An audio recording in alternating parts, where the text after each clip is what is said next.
Chapter-4. His Early Years. Great cities produce great men and great deeds of courage. This is very much true about Calcutta, the greatest city of modern India. This city of Job Charnock has produced in course of a century a galaxy of great men who have brought all around Renaissance, Reformation, and Revolution. Particularly the second half of the 19th century witnessed the birth of such great personalities as Rabindranath Tagore, Jagadish Chandra Bose, Swami Vivekananda, Swami Abhedananda, and a host of others who have by their talent and deeds of courage put their motherland on the high pedestal of glory and greatness, almost unparalleled in the history of India. All of them were outstanding figures in Bengal, and their activities were enormous and many-sided, and their contributions to the cultural and spiritual life and thought of the Indian people were profound and far-reaching with their consequence. Both Vivekananda and Abhedananda, who belong to this band of nation builders, stand apart as the bravest standard-bearers of the gospel of Vedanta from their very early youth. Indeed, they were the most virile force in the newly awakened Hindu society. As the profound expositors of the deepest problems, social, cultural, philosophical, and religious, they hardly had an equal in modern India. While Swami Vivekananda's life was cut short at the prime of youth, his great and worthy spiritual brother, Swami Abhedananda, was spared a long life by the providence, and he was perhaps the only disciple of Sri Ramakrishna who lived a fairly long life. And in the mellowing years of his maturity, when he returned to India after 25 years of triumphant preaching in the West, he rightly came to be regarded as an embodiment of all that is best in Indian life and culture. In Abhedananda, the man of action harmonized most wonderfully with the man of contemplation. But let us begin the life story of this great monist from the beginning of his childhood days. Whether the circumstance makes a man or a man makes the circumstance is a riddle of the Sphinx. But a reconnoitering eye can see what Calcutta was like at the time when Abhedananda was born. There was no gas, no electric light, nor even the kerosene lamp. There were no matchboxes, no massive buildings for schools and colleges. The young boys, like our Swami Maharaj, had their first role of bearing by the cradle tails of their mothers, sitting under the shadowy lamps and amidst simple environments.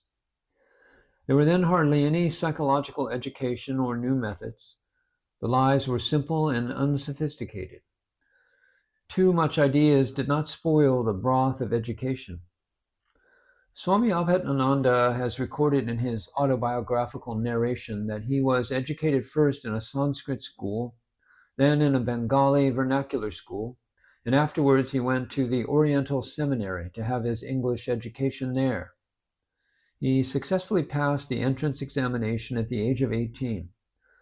Thus, his first schooling was in the Pathala, which was conducted by one Govinda Seal, who was a strict disciplinarian, with the motto, "Spare the rod, spoil the child." At the age of 6, Kali Prasad went to Govinda Seal's Pathala, where he read for 2 years. Here, the first printed book that was placed at his hands was the Sishu Bodh, through which he was not only acquainted with the Bengali alphabets, but also with some nice, attractive stories, the subject matter of which riveted the attention and oftentimes enthralled the imagination of little folks, and thus taught them use of the alphabets without any serious or conscious effort. In this respect, this primer, no longer read, was much better than most of our present-day primers. Another distinguishing feature of the Sishu Bodh was the collection of Sanskrit slokas which it contained. These were mostly taken from Chanakya. Among the very first stanza which young Kali Prasad was made to read and commit to memory was one which said, "Of the two, the master of a kingdom and the master of knowledge, the man of culture is superior, because while the king is honored only in his own country, The man of learning is honored everywhere. Of the stories in this book, that of the Datakarna, the giver, the man who sacrificed his firstborn to do his duty as a householder to a guest, made the profoundest impressions upon the mind of young Kali Prasad. He read and reread it and eagerly committed the whole poem to memory until it became almost a part of his mental life. In his latter days, Swami Abhedananda, while in a reminiscent mood, used to talk highly about the Sishu Bodh, which he read in his childhood days. From the Patsala, he went to Jadu Pandit Banga's, and then at the age of 10, Kali Prasad became a student of the Oriental Seminar, where he read for 8 years. All along, he was a brilliant student with a special aptitude for Sanskrit. The boy showed great promise, and most of his teachers were struck with his intelligence, which was the chief feature of his character as a student. At the annual examination, every year Kali Prasad carried away a prize, and sometimes 2, there being only 2 prizes in the class, one for English and the other for arithmetic, on both of which he did equally well. Kali Prasad prepared his own lessons industriously and added patient labor to his natural genius. This habit of hard work and systematic industry equally distinguished him at all the stages of his life. One day his mother missed him towards the end of the day, and after the servants had tried themselves by running in search of him everywhere, little Kali Prasad was found lying fast asleep on the roof of the topmost story of the house, with a book half open on his breast. Year in and year out, the boy would get double promotion invariably, and this endeared him to all the teachers of the school, who were full of praise for his exceptional intelligence and love for learning. At the same time, he became affectionate to his teachers and classmates alike for his gentle and loving nature, which was another trait of his character. And years later, when he appeared on the world stage as the preacher of Vedanta, this trait in his nature became a dominant factor of his magnificent personality. Kali Prasad loved his classmates very dearly. Once there was a virulent epidemic of cholera at Ahiritola, which took a death toll of a large number of people, and some of Kali Prasad's dear friends fell victim to it. Their sudden death was a rude shock to Kali Prasad's soft heart, which was always full of tender feelings for all. One day it so happened that he was going to school with tears in his eyes on account of the death of some of his classmates. He came to a spot where, to his utter surprise, he suddenly heard the voices of his dear departed friends in a chorus. The unseen spirits, as it were, asked him not to shed tears, as they were not dead, but living. The truth of truths now dawned on the mind of young Kali Prasad, that death is but a transfiguration, and his friends, though dead physically, were very much alive spiritually, and that he could hear their voices in the sounds of nature. The poet Shelley expressed the same idea in Odenus. The spirit, then lamentis, is not gone. Surprised at this ethereal voice, Kali Prasad went to one of his teachers and told him all about it. The old teacher thought that the boy must be joking with him, and then with his lips puckered up and fiery rolling eyes, he was going to beat his pupil. Kali Prasad, however, persuaded the teacher to accompany him to the spot, and he also heard the voices of his departed pupils in a chorus. Even a person that denies the prenatal and antenatal existence of the soul cannot but believe in such a situation. Our Horatio-like skepticism melts away, and we let belief take hold of us. Out of deep affection, the teacher kissed the boy again and again. Those who have read Swami Abhedananda's famous book, Life Beyond Death, will realize that he was attracted to spiritualism even from his boyhood days, but it is with a scientific outlook and on a rational basis that he has discussed the entire problem of transfiguration. Even as a boy, Kali Prasad was a monument of morality. We cannot speak too highly of his lofty moral sense. In the realization of the immanent unity of the divine, morality is perhaps the first stage. There are stages which must be got over. Even Spinoza speaks of the degrees of perfection. Abhedananda also began from the beginning. It was a burning passion for truth. Love of truth absorbed the whole of his being, and he felt for those who deviated, either in thought or in action, from truth. For truth, he knew, is our only sheet anchor in the sea of life. In fact, his early life crowds with many such incidents which at once show that he had, almost from the initial stage of his career, a burning passion for truth, and he knew no veneer, no sugar coating, never in life anything which we may call sailing under false colors. Abhedananda's life was from the beginning a life of crystal sincerity and unassuming simplicity. Simplicity was perhaps the greatest of moral virtue with him. It is conspicuous by its absence in modern life, and what we find generally around us are rank insincerity, hollow promises, empty demonstrations, and assumption of mock modesty, and a genial, complacent exterior, for the time being for personal gains.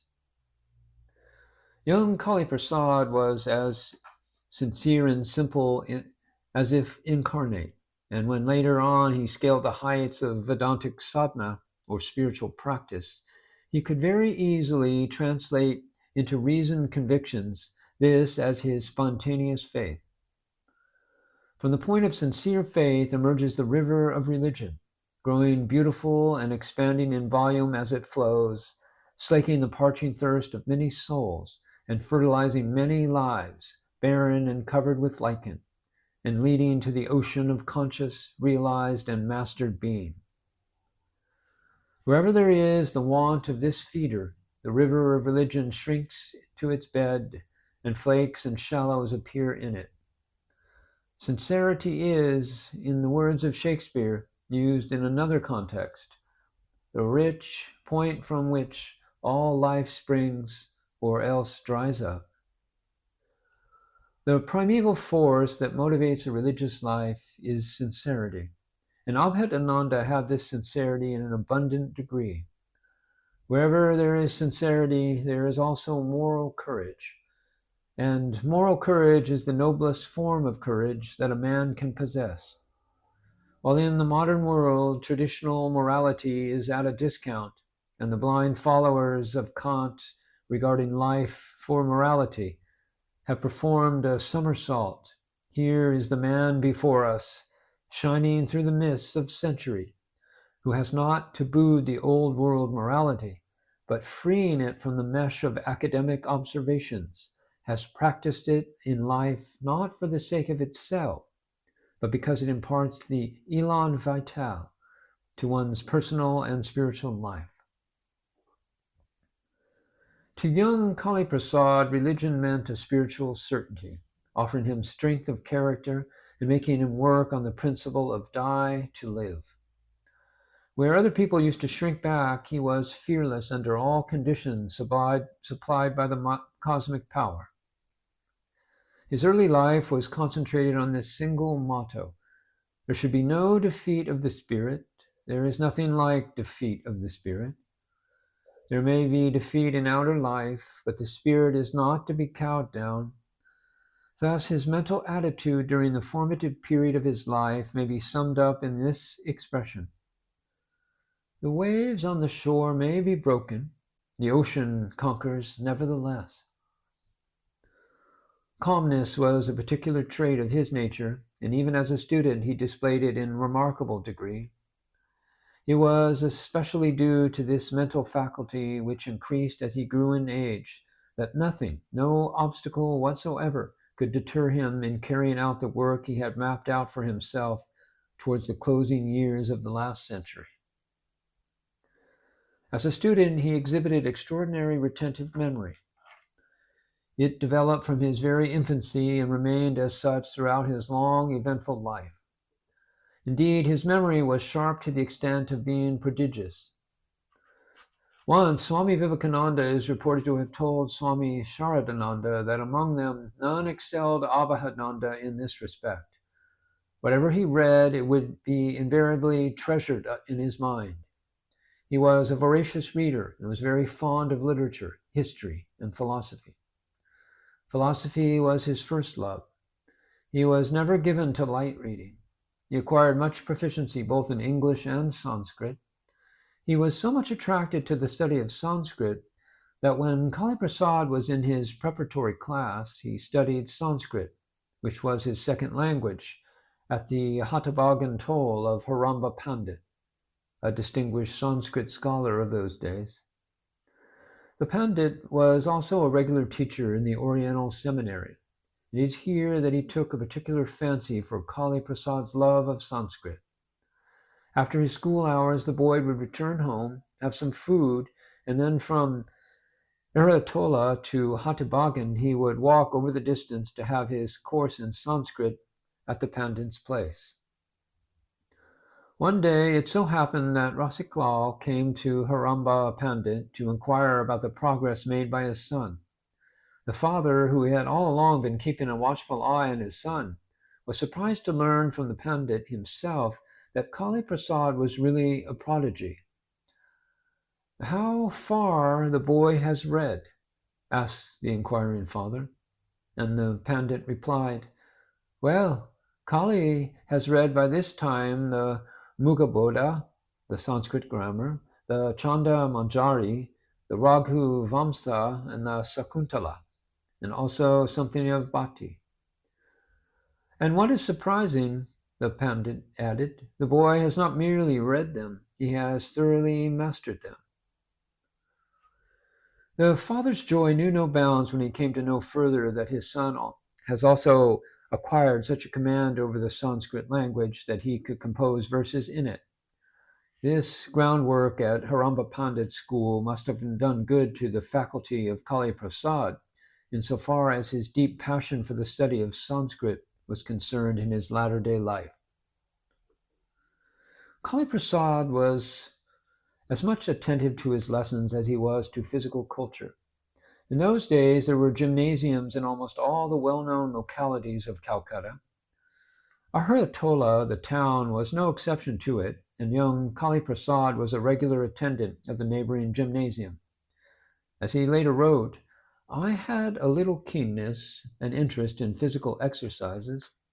In order to keep the sinews of the body fit and strong, I used to practice swimming daily while taking my bath in the Ganges, which was not far off from our house.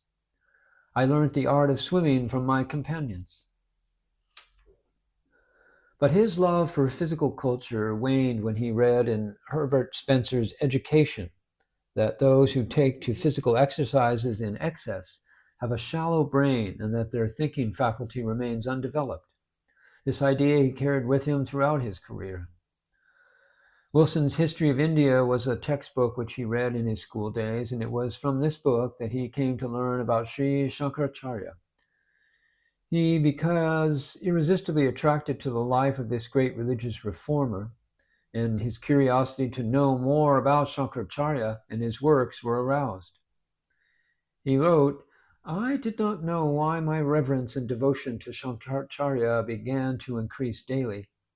When I came to know that Acharya Shankara was a great scholar in monistic philosophy, and he had firmly established his school of thought by completely ousting Buddhism from the soil of India, then I became his adherent, and almost from that time I was very much drawn to his philosophy, and myself wanted to become a great philosopher."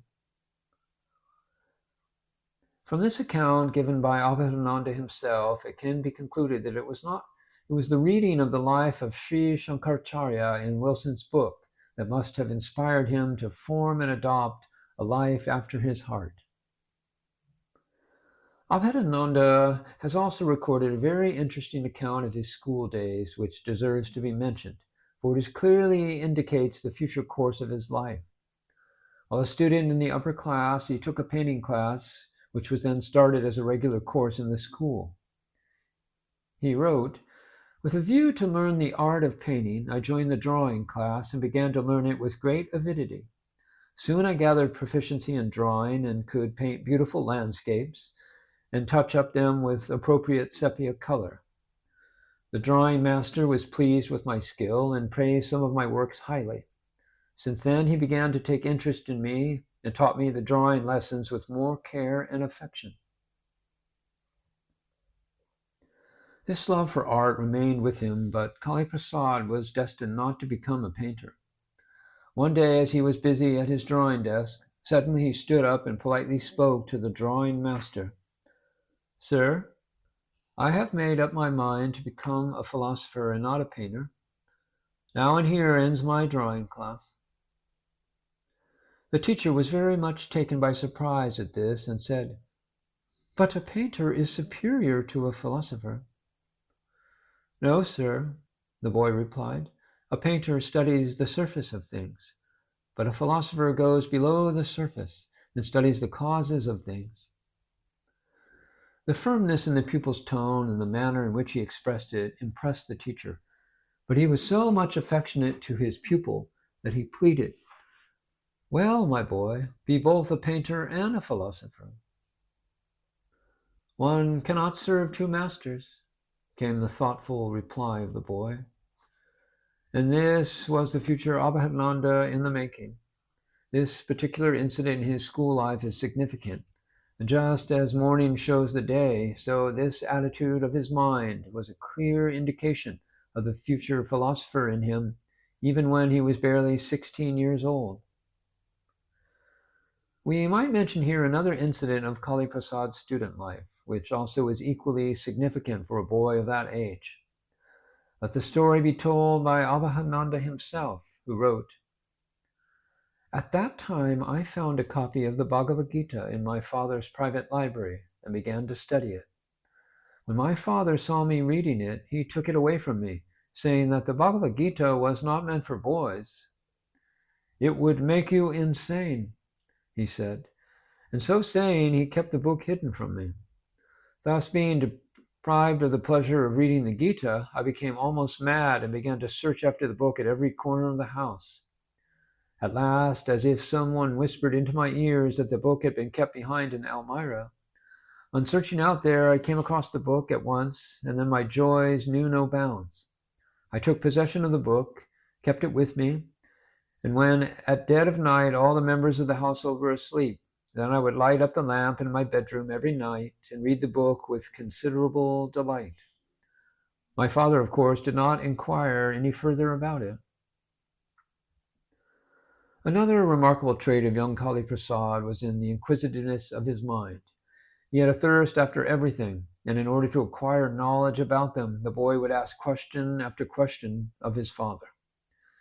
They were strange questions for a boy of that age, and Rasiklal, his father, while satisfying the inquiring mind of his son, once remarked to Nayantara, his mother, "Had it been the case of another boy, I would have called him precocious, but our Kali is made of different stuff, and I have never come across such an inquisitive boy in my 25 years of teaching life." The reaction in the mother's mind could be easily imagined. Kali was her most favorite son, and since his birth, Nayantara had all along been cherishing high hopes in her mind about the future of this son who was born by the grace of the Divine Mother. It was this natural inquisitiveness that drove the boy to rear up various sorts of birds at their home, along with his elder brother. He also acquired at that age considerable skill in various kinds of boyish pranks, such as fishing, playing cricket, buying best articles from the market at the comparatively cheaper rate, cooking, and he even displayed a talent in carpentry, bookbinding, and gardening. He could easily pick up any of these arts. Was it not indicative of his power of concentration even at that age? Thus we find that Kali Prasad showed all the signs of a born prodigy in various directions from his very infancy. But what he particularly developed was his distinctive and spontaneous craving for knowing the ultimate truth of the universe. While still a student of Oriental seminary, he was fond of listening to discourses on Hindu philosophy and used to hear lectures on various phases of different religions. He attended the sermons on Christ and Christianity by Christian missionaries like the Reverend Dr. MacDonald and the Reverend Kali Moham Banerjee. The company Begon on the Chitpur Road in Calcutta was a well-known spot in those days where such public discourses were held frequently. The Brahmo leaders as well as the missionary preachers used this spot for the propagation of their respective religious views. The missionary spoke regularly on every Monday at the place mentioned. As the place was nearby, Kali Prasad was a regular visitor there, and he liked to attend the lectures delivered at the company Baigan. Sometimes there would be anti-Christian lectures, which were based upon the higher criticism of the Bible and free thought. I had the privilege of hearing the lectures of Keshab Chandra Sen, Pratap Chandra Muzumdar, the celebrated leaders of the Brahmo Samaj. Keshav's lectures in those days produced a very great effect on young minds who flocked to hear him whenever and wherever he spoke in Calcutta. He was, in fact, the greatest orator of his times, and even today he is regarded as such. Thus writes Abhedananda, whenever young Kali Prasad went to hear him, he wondered at his eloquence and enthusiasm, which gave Keshab Chandra the name of the Thunderbolt of Bengal. Years later, Swami Abhedananda is reported to have made this remark. In our youthful days, we were simply awakened to religious thought and activity on hearing the lectures of Keshab Chandra Sen. Town Hall was the scene of his annual orations, attended by so many thousands. I gathered from my father, who was an admirer of Keshab, that when on 28 September 1866, the great Brahmo leader delivered his well-known discourse on great men in the town hall, a great sensation was caused. The hall was well filled by an attentive and applauding audience, and when in our grown-up days I had the privilege of hearing the lectures of this great orator, I was simply electrified. In this connection, Abhedananda has recorded an interesting personal reminiscence which is worth recounting here. It was the year 1882, and the time was the annual festival of the Brahmos. A large procession arrived in the afternoon hours at the Bidon Square with Keshab at its head. Here he delivered a lecture in course of which he said, I am seeing Hari everywhere. There is my Hari. I see him in the branches and leaves of the tree in front of me. As he was saying this, in an inspired mood, Kali Prasad was thrilled to hear it, and it left a permanent impression on his mind. Later he wrote, His greatness convinced me that he was truly seeing the Lord Hari. He also used to attend the lectures of Surendranath Banerjee and Lal Mohan Ghosh, and the lecture which Banerjee had delivered in English on the life of Sri Chaitanya has so much impressed him at the time that there dawned in him a great devotion for Chaitanya, the great prophet of love and devotion. Next to Keshab, Surendranath was his favorite orator. He was equally fond of Lal Mohan Ghosh, and when their lectures were published in book form, Kali Prasad procured a copy and learnt them by heart.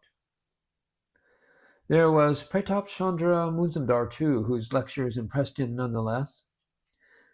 In the early years of 1883, he had been to England and America, and when on returning to Calcutta after about a year, Pratap Chandra delivered his famous lecture, Tour Around the World, at the Medical College Hall. Kali Prasad went to hear it, and it was on hearing this particular lecture that he first cherished the idea of visiting the New World. But the strongest idea that seized his youthful fancy was the determination to become an orator someday, and how in course of less than 2 decades he fulfilled it both as a speaker and a preacher, we shall presently see.